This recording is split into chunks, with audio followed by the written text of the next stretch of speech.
sincera, sentida, o nosso reconhecimento, a nossa gratidão pelo gentil convite que nos foi feito, para que pudéssemos, mesmo que brevemente, estar com vocês nesse ambiente de fraternidade, dispostos a entabular uma conversação, fazer uma reflexão sobre um tema grave, mas que é de sobremodo importante para todos nós, nesse momento de mudança, de transição evidente, claro, porque passa a humanidade terrestre.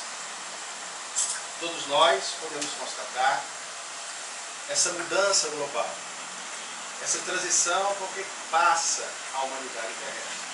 Como em tudo na vida, se evoluímos individualmente, evoluímos coletivamente e em nível mundial. Os mundos têm as suas gradações. E para que essa evolução, essa mudança se efetive, é imprescindível, é fundamental que ela comece, evidentemente, em nós.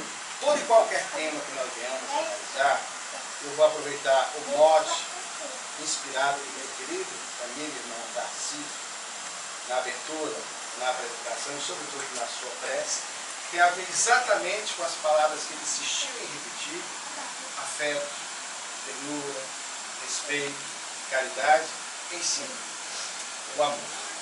Que é a tônica da mensagem daquele que foi, é e continua sendo para todos nós a referência maior, a figura excelsa de Jesus, que se distingue de todos nós, sobretudo porque, diferentemente de muitos de nós, ele pregava o que vivia. E vivia o que pregava em plenitude, diariamente. E por isso, talvez, em seu tempo, como ainda hoje, por muitos de nós, ou até mesmo muitos que nos dizemos cristãos, ele seja tão pouco compreendido, tão pouco posto em prática os ensinamentos que ele nos legou há 20 séculos. E já que vamos falar sobre intolerância, podemos já destacar, falando de Jesus, que ele é a figura excelsa da história terrestre, o ser que, na nossa ótica, administra as transformações pelas quais a Terra passa. Ele que lutou contra os preconceitos em seu tempo, preconceito de toda a natureza, uma sociedade preconceituosa por excelência, como era a sociedade hebraica, da grande civilização do Vale do Jordão, foi vítima desse preconceito e dessa intolerância. Jesus pregava o que vivia e vivia o que pregava, isso nós podemos constatar, porque na relação com todas as pessoas, sem exceção, com as quais ele teve a oportunidade de conviver, ele deixava vazar através do seu olhar, através dos seus gestos, através do contato que ele tinha com as pessoas humildes e, a grande maioria delas, discriminadas, marginalizadas na sociedade de seu tempo, que já sofria terrivelmente por estar sob o domínio de uma outra civilização, que era a civilização romana. Quando Jesus nasceu e quando Jesus foi crucificado, a Palestina estava sob o domínio do Império Romano. Jesus procurava exatamente valorizar o que cada um trazia de bom no seu coração, para que, percebendo a grandeza que todos nós temos nas nossas almas, no nosso mundo íntimo, por isso ele dizia constantemente: vós sois o sal da terra, vós podeis ser a luz do mundo, vós sois deuses, tudo quanto eu faço, vejo a grandeza desse ser, podereis fazer e muito mais. Ele procurava exatamente estimular o que cada um, daqueles que conviveram com ele, o que cada um de nós podemos encontrar em nosso próprio mundo íntimo de bom, para a partir de nós concorrermos para a transformação do mundo no qual vivemos. E por isso, repetimos, ele não foi muito bem convivido. E é perfeitamente compreensível, porque quando a luz, ela baixa a sepultura, a sombra, as trevas naturalmente se incomodam, inquietam. E a tendência inevitável diante de uma mensagem fulgurante, cintilante, como a mensagem da boa notícia que ele nos trouxe, chega até nós a reação instintiva daqueles que estamos muitas vezes acostumados na sombra da escuridão, é tentar obstaculizar, evitar, toldar aquela luz que nos ofusca as retinas espirituais. Daí o combate a ele, Jesus. Mas ele lutou o quanto pôde para que as pessoas pudessem se reconhecer verdadeiramente como irmãos. Daí a tônica da sua mensagem. Uma mensagem, repetimos, vivida, e por ele posta em prática, fundamentada no exercício do amor que ele demonstrou na relação com as pessoas em vez de se acertar. Daí ele procurar ver o que cada um tinha de bom em si, independente do que os outros pudessem pensar. Numa sociedade intolerante, como a de seu tempo, ele não se preocupava, como muitas vezes nós nos preocupamos, com aquilo que os outros possam pensar a respeito de nós. Daí a sua aproximação de mulheres, e muitas mulheres consideradas de má vida. A mais famosa delas, embora do ponto de vista histórico, e a minha opinião também é nesse sentido, haja um equívoco muito grande na figura extraordinária de Maria, de Magdala, mas uma mulher que, segundo a tradição, hoje os historiadores tentam fazer essa correção, teria tido uma vida equivocada. Jesus dela se aproxima, percebe o brilho, o espírito de Maria de Magdala e a incentiva para que ela pudesse promover a sua grande transformação, e assim ela se torna uma verdadeira apóstola, já quebrando um grande preconceito numa sociedade, repetimos, machista por excelência, como era a sociedade hebraica do tempo de Jesus. Jesus se acercava das mulheres, já quebrando esse tabu. E ainda, muitas vezes, mulheres que, além de serem mulheres, eram de etnias, de regiões discriminadas no contexto da Palestina. Com a mulher samaritana, que, além de ser mulher, era da região da Samaria, portanto, duplamente discriminada. E Jesus, para surpresa dela, resolve falar com ela o que era proibido. Se falar com uma mulher samaritana, para que ela pudesse perceber a mensagem que ele lhe trazia, para que a partir de então pudesse optar por um novo rumo existencial. Mas foi exatamente por quebrar esses tabus, esses preconceitos, de uma sociedade intolerante em relação às mulheres, é uma intolerância nessa nuance, nesse aspecto, do ponto de vista social, e as outras todas nós constatamos nesses 3 anos revolucionários da presença física de Jesus entre nós, a religiosa, a política também. A que nos interessa é mais a religiosa, mas só para introduzir essa reflexão, Jesus não se preocupou com o que os outros podiam pensar dele em relação às mulheres, ou em relação àqueles homens que se tornariam seus companheiros, também discriminados pela intolerância, e muitas vezes a intolerância da hipocrisia sacerdotal da época, porque tinham ofícios, profissões consideradas rejeitadas no contexto da velha Palestina. Por exemplo, os que eram publicanos. Jesus lançaria mão de 2 destes para que eles pudessem, a partir de então, se integrar ao seu grupo de discípulos. Eu me refiro à figura de Mateus, conhecido também como Levi, que era publicano, discriminado, mal visto a princípio até por Simão Pedro, grande pescador do lago, a quem Jesus convida para ser pescador de almas, que no primeiro instante achou estranha essa postura de Jesus com as mulheres, com os publicanos. E depois, mais tarde, em Jericó, a figura notável de um homem pequenino, na dimensão física, mas gigantesco do ponto de vista espiritual, a figura inesquecível de Zaqueu, também um publicano. Jesus procura exatamente estimular o que esses homens tinham de bom. E sob o toque do fluxo magnético amoroso de Jesus, eles se modificam e passam a pelejar, a divulgar o quanto puder, com o sacrifício da própria vida, para que a mensagem do poeta da Galileia triunfasse e lograsse alcançar os corações das criaturas mais sofridas daquela terra. Assim era Jesus. Assim é Jesus em relação a todos nós. Em relação à política de seu tempo, ele tinha a cautela necessária. E mesmo assim, quando lhe perguntaram a respeito dos poderes terrenais, ele deixou muito claro que não vinha para ser alguém que iria conduzir tropas terrenas numa luta fratricida, sanguinária, contra a dominação arbitrária do Império Romano. E disse, de maneira bem didática, para deixar bem claro, que a César fosse dado o que era de César, e a Deus fosse dado o que era de Deus. E mesmo assim, vítima da intolerância do Sinédrio, que era o órgão máximo de Jerusalém, que cuidava não só das questões de natureza religiosa, mas também de natureza política, ele foi covardemente levado ao pretório romano para ser julgado por Pôncio Pilatos, que era o governador da Judéia, de um crime que ele jamais cometeu, o de supostamente ser líder de uma insurreição, na qual ele pretendia se autoproclamar rei dos judeus. E no tocante à intolerância religiosa, aí sim, é que nós encontramos claramente várias passagens, principalmente em relação a duas facções ou dois grupos religiosos derivados do judaísmo, que era a religião de Jesus. Muito se esquece que Jesus era judeu. E aqui cabe também um alerta, uma observação, já que estamos falando sobre intolerância religiosa. E o judaísmo é hoje uma das religiões mais importantes no cenário terrestre, pela quantidade de adeptos que possui no mundo inteiro.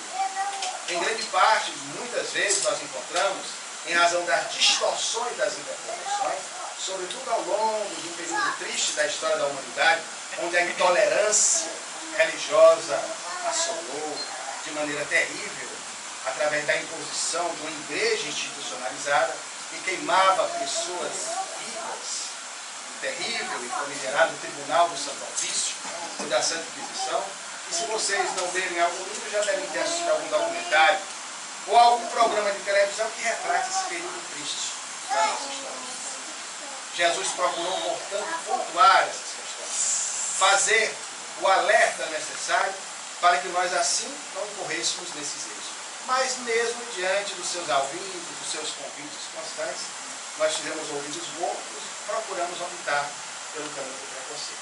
Portanto, na época, em relação aos judeus especificamente, em grande parte isso se tornaria algo mais grave no futuro, se criou de maneira generalizada uma intolerância, um preconceito, responsabilizando, naquele tempo, os judeus como sendo responsáveis pela condenação de Jesus. Do ponto de vista legal, os romanos, até que Jesus foi morto numa cruz, que era um instrumento utilizado pelos romanos, pela penalidade de morte romana à época, para sacrificar aqueles que eram condenados. A pena de morte decretada pelos judeus é o apedrejamento, a dilapidação, como aconteceu com Estevão, que seria o primeiro grande mártir do cristianismo. Então Jesus, para começo de história, não foi condenado pela penalidade de morte dos judeus à época. Mas a partir daí, infelizmente, devido à incompreensão de muitos teólogos lá na Idade Média, se resolveu responsabilizar os judeus. E se criou uma visão antissemita contra os judeus, que infelizmente até hoje ainda os tem. E embora seja difícil entender a complexa figura de Adolf Hitler, todos nós conhecemos o que ele fez contra os judeus em episódios recentes da nossa história, durante a terrível Segunda Grande Guerra Mundial. O que é um absurdo. Porque do ponto de vista de Jesus em relação a nós, essa a tônica da sua mensagem, todos nós somos irmãos. Todos nós, em essência, temos no nosso psiquismo o DNA divino. Somos filhos de Deus. Somos filhos de um mesmo Pai, independentemente da nossa etnia, independentemente da tonalidade, da cor da nossa pele, independentemente da posição social, econômica que venhamos a ter, independentemente da expressão de fé que venhamos a optar, todos nós temos uma mesma destinação, que é a felicidade que encontraremos um dia no nosso processo evolutivo em Deus, a partir do nosso esforço, é verdade, permanente, em nos superar, em vencer as nossas más tendências, as nossas más inclinações. Portanto, a mensagem de Jesus, preferimos assim fazer a opção a título de introdução da nossa preleção, ela nos mostra um pouco a respeito dessa intolerância de seu tempo, da qual, repetimos, ele foi vítima. E as pessoas se esquecem, quando condenam os judeus, que Jesus era judeu. E os seus discípulos amigos, todos eram judeus. Que Maria, essa rosa mística de Nazaré, que todos nós amamos, como símbolo da maternidade, que essa intolerância em relação a esse povo irmão, cuja história sofrida nós encontramos plasmada, registrada nas páginas do Antigo ou Velho Testamento das nossas vidas. Jesus, portanto, nos aponta um rumo, o rumo da fraternidade universal, proposta para a humanidade terrestre, a qual ele se encontra ainda hoje, tutelando pacientemente e amorosamente os passos da humanidade sofredora, que aqui aguarda, observa, testemunha, vivencia esse momento de transição e mudança planetária, repetimos, pelo qual a humanidade passa. Assim era Jesus. Jesus não agia como muitos religiosos de seu tempo, notadamente, diga-se, os fariseus e os saduceus, que sendo religiosos e conhecendo a Torá, que era a lei de Deus, procuravam muitas vezes, com o dedo em riste, com o dedo duro, apontar as defeições, as faltas alheias. Jesus tinha uma aversão a esse tipo de postura. E constantemente, até com uma certa energia, com uma certa firmeza, ele fez, claro, com o propósito de educar essas pessoas, algumas advertências firmes, chamando, por exemplo, os fariseus de sepulcros caiados. Por que sepulcros caiados? Porque eles costumavam, para ostentar uma pureza interior que não tinha, vestir-se com túnicas brancas, para fazerem publicamente, para que todos vissem, orações e assim receberem os aplausos das massas, dos seus bajuladores. Daí, de maneira contundente e direta, a advertência de Jesus nesse sentido. Chamando-os, inclusive, é difícil para nós entendermos, mas tinha, repetimos, a finalidade pedagógica, esses hipócritas de raça divina. E foram eles que, por inveja, não compreendendo a sutileza da missão de Jesus, que não é só o cérebro que permite entender, mas é sobretudo o coração, o afeto, aqueles que amam, eles, com inveja, tentaram deter o avanço de Jesus, e aí o processo da condenação de Jesus, encaminhando para que o representante de César, Pôncio Pilatos, desse o veredito do crime de que acusaram Jesus. Lembramos Jesus porque Jesus, portanto, é essa figura excelsa, que sinaliza para nós esse rumo, repetimos, de uma humanidade que deve ser cada vez mais fraterna. Porque Jesus, ao contrário talvez do que muitos pensam, ele não fundou nenhuma religião. A sua mensagem se consubstancia, se fundamenta no amor. No amor que nós encontramos, embora muitas vezes os textos modificados, adulterados, por interesses pessoais de alguns teólogos mais à frente no tempo, mesmo assim, na sua essência, esses textos permanecem vivos, vibrantes, com todo aquele sentimento, com toda aquela carga de amor que Jesus pregou e viveu. Aliás, como ele mesmo disse em seu tempo, passará o céu e a terra, mas as minhas palavras não passarão. Jesus sinaliza para um mundo mais fraterno, que ainda hoje não testemunhamos. Porque embora estejamos mais amadurecidos do ponto de vista intelectual, a humanidade de hoje é bem diferente da mediunidade, da humanidade da época de Jesus. A humanidade terrestre, cientificamente, tecnologicamente, não há nem como comparar, sobretudo as conquistas que o homem foi capaz de alcançar no século XX, no início desse século. Basta que nós avaliemos o quanto a humanidade mudou de 1906, com o voo do desengonçado e pesado 14 bis, inventado pelo genial brasileiro Alberto Santos Dumont, embora haja briga aí com os irmãos Wright, nós também vamos saber quem inventou o avião. Quando nós acompanhamos esse aparelho que ficou no ar, flutuante, voando, por alguns minutos, no campo de Bagatelle, na França, com os aviões sofisticados dos nossos dias. Ou o Concorde, hoje desativado, mas que chegava a quebrar a barreira do som.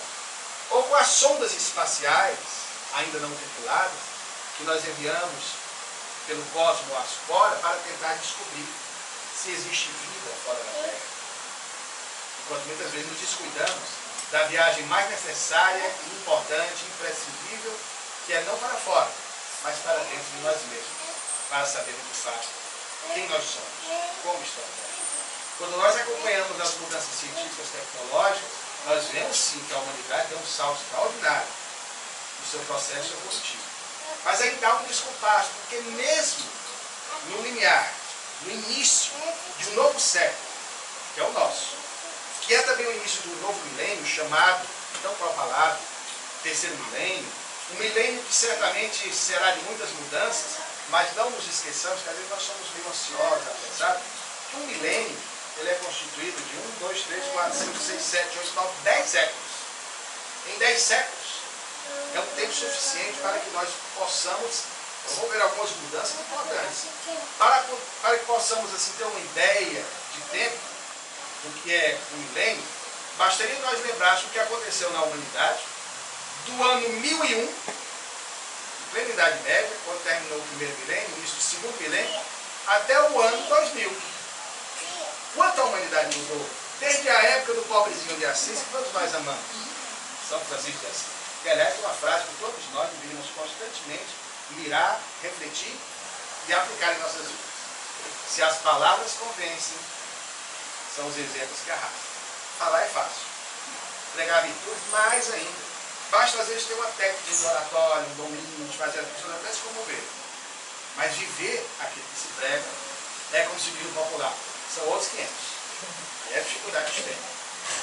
Então, quando nós observamos o que a humanidade foi capaz de desenvolver nesse período todo, nós constatamos o que é mais ou menos o tempo de um milênio.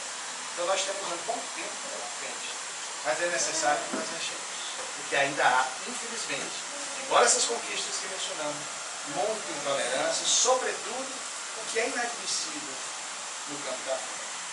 E o que é mais inadmissível ainda no mundo ocidental.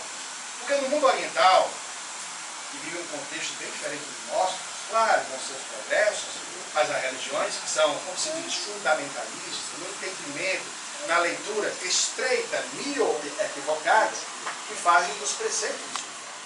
Porque todas as religiões, dizia Pietro Baldi, um grande sábio espiritualista, são caminhos que levam ao mesmo fim, que é Deus.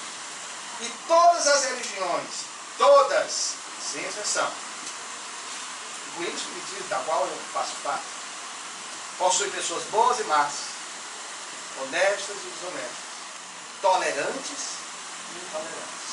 E, infelizmente, os intolerantes, porque a intolerância é filha do orgulho e também do egoísmo, é aquele que acha que o outro, por ser diferente, por pensar diferente dele, por optar por um outro caminho, ele não será salvo. Ele não encontrará o equilíbrio que ele acredita ter encontrado e não encontrou. Porque verdadeiramente quando você está em paz consigo mesmo, quando você começa esse processo